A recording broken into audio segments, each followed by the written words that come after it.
Hello folks, today we're here to discuss human psychology on the grounds of Susan B. Griffin's Our Secret and Art Spiegelman's Maps. You know, Bob, I've been doing a lot of thinking about these texts, and together they have a nifty way of pointing out human characteristics. Interesting. What might you have in mind, Richard? Well, Bob, as you can see here, I've noticed that both Spiegelman and Griffin were able to make certain but different conclusions that humanity tends to subconsciously disregard the struggles of others to comfort themselves. Wow, Richard, that's a bold statement. Can you attempt to delve deeper into that theory to provide further comprehension for our viewers? Well, Bob, over the past week we have put together some reenactments of the two texts to show how serious yet dangerous these characteristics can be. Well, I think it's safe to say our viewers must be on the edge of their seats to see what we put together. Absolutely, Bob. In a story of almost entirely sadness, Art Spiegelman expresses throughout his text in the various encounters that Vladek Spiegelman experiences that there must be a motive for someone to assist those in need. The motive in most cases, in his piece, was of course money. About the only thing that would bring others to help those in dire straits. Even extended family could not be counted on unless there was some exchange of currency. If money or another currency was not able to be produced, people were left out to dry.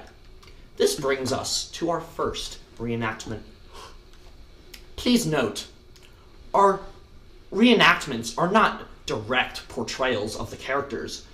They are just events that would have occurred given the stories to produce thinking in our theories. Please, cousin, all I need is for my family to stay with your family for a few weeks until we find another place to hide. I told you, Jacob! I will allow you to stay for some coin! We were jumped by the Nazi police yesterday. There's no money to give you. I'm sorry, my cousin. There's nothing I can do. I'm sure you'll find another place to stay. I wonder if he found another place to stay. It is rough out there. Don't blame yourself, Igor. He definitely found another place to stay. Don't think about it too much, Igor. He didn't have money.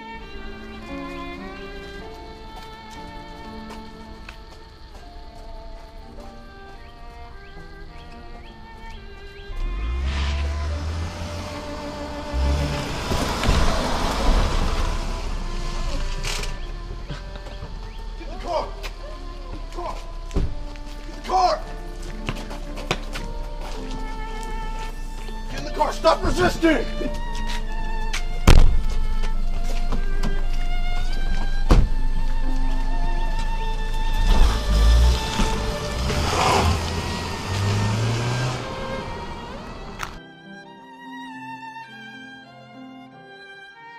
Wow. I haven't seen Jacob in some time. I wonder if he's okay. No, he probably just skipped town.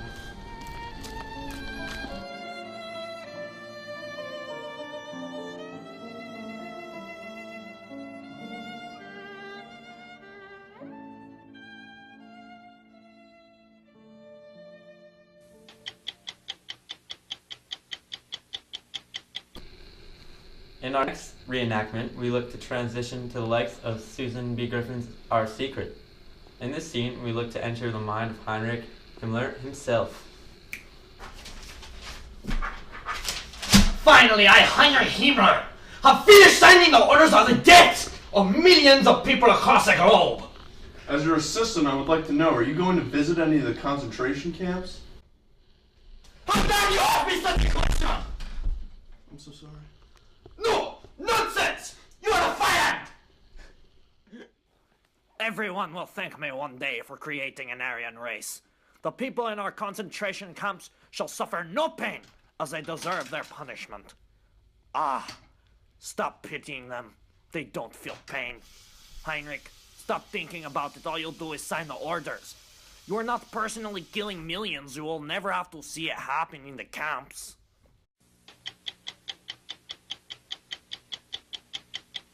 Well, Richard, it appears that this human characteristics has prevailed in both the victims and the aggressors. Well, Bob, this brings us to our main point.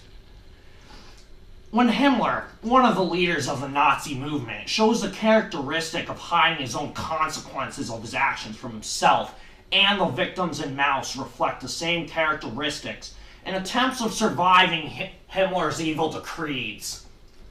It only worsens overall circumstances of the Holocaust, making it more and more difficult to escape the hole that Europe was put in. So what you're saying is that when the people responsible for these terrible tragedies are reflecting the same feature of humanity as those facing the tragedy themselves, it only makes it more difficult to be freed of oppression? Yes, Bob, that's exactly what I'm saying. Maybe you should listen so I don't have to repeat myself. Sorry. Jeez. We'd like to thank you for turning in on this week's episode of 60 Minutes, folks. And we'll be back next week with the story of chimpanzees and how they interact when they brush their teeth during the nighttime. Thank you for tuning in.